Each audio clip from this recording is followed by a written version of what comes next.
Today I'm visiting with Sandy, who has graciously agreed to do a video because those help you guys so much. And I just want to remind you guys that normally we have masks on in here all the time, but a lot of you cannot understand our videos, so we're distancing in here and then we'll pop them back on. Sandy, how long have you been here for treatment? I started treatment on November 23rd. So a while. Yes, in my 7th week. What is wrong? Why did you come here? I had an injury to my foot, a stupid accident off the back of my jet ski.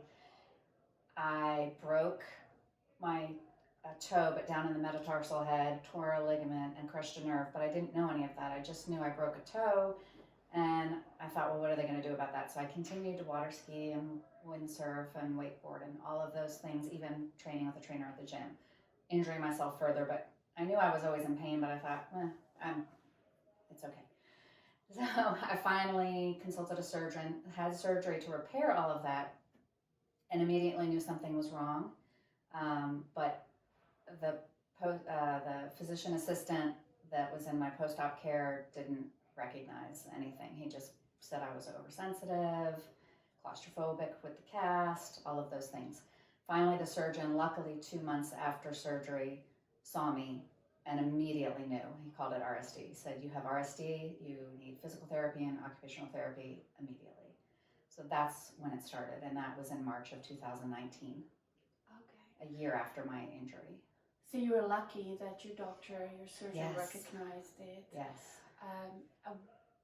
Tell me about some of the things you tried before coming here.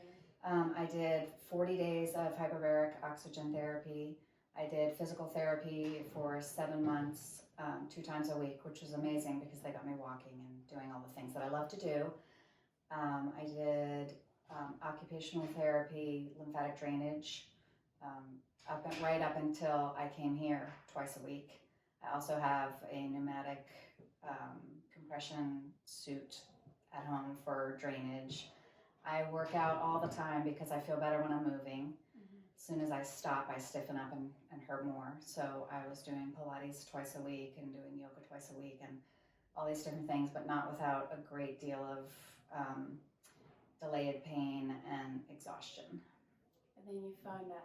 Well, I found you actually at the beginning, but I was progressing, I thought, so quickly and getting back to all the things that I love that I said, well, I looked at all the patients you have here and I thought, well, I'm so high functioning, I can't, why would I go? Because I don't know, I just couldn't see why. But then when my sleep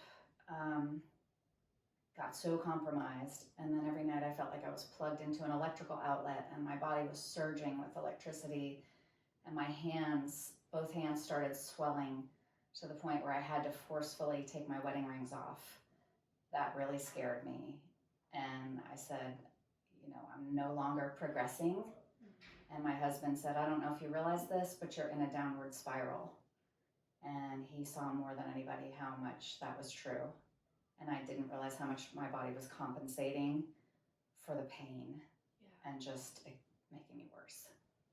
A lot of patients actually think I'm not that bad, yes. Bad enough to go into this program.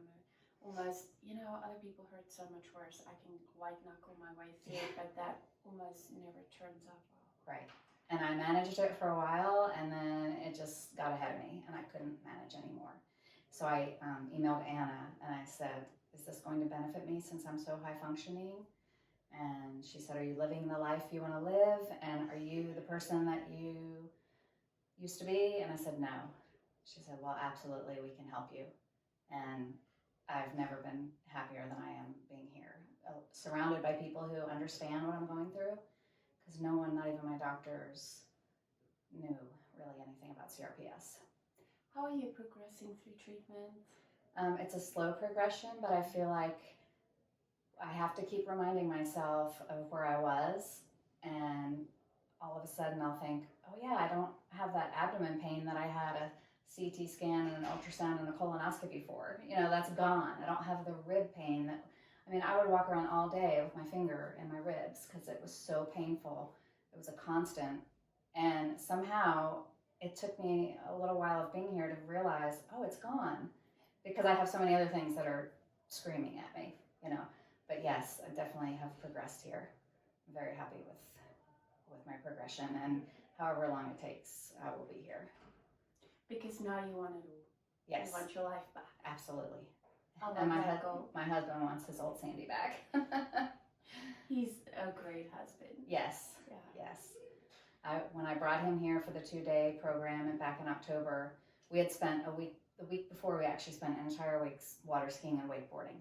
And my adrenaline was so high that I didn't feel any pain.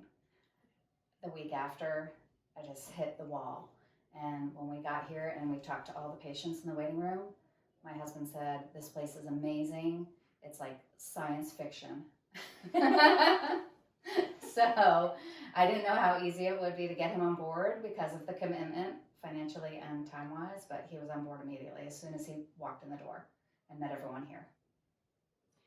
So we're going to follow up with your progress so you guys can watch how you're getting better and maybe post some videos because you're doing incredible things in NMR. Yes. And they will become more incredible. It's the hardest part of the program, but I know it's the most important, or one of the most important. Yeah. Yeah. To make you strong and so that you don't have to go live a life wrapped in bubble wrap, but you can just water ski and do all the things you used to do. Yes. That's our goal. Thank you for watching. Thank you for doing Thank this. you. You're welcome. So happy.